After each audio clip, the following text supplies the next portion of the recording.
mojoj zemlji miloj, lijepoj i dalekoj, u godini gospodnjoj 600 i nekoj, spustila se na tu zemlju sila.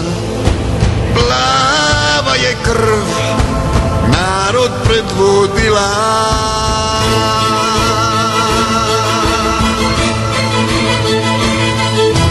Drhti zemlja, kamen puca kroz nebeska vrata, dojahao bijeli vitez sa mačem od zlata.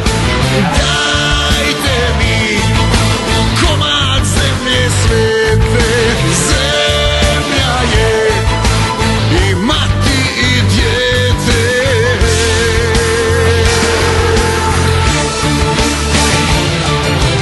Ljubi svoju zemlju, na njoj ti sagradi dom i hrani je krvlju svojom, povezan si s njom.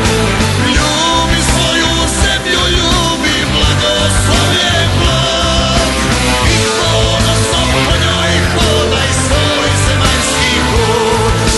Dajte mi komad zemlje svete, zemlja je i mati i dijete.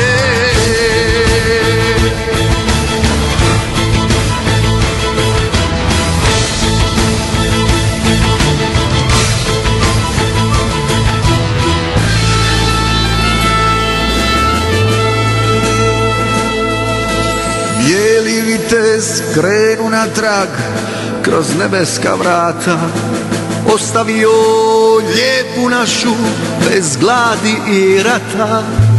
Pred nebeskog oca klekne s riječima od zlata, predao sam zemlju svetu u ruke Hrvata. A junačka zemlja moja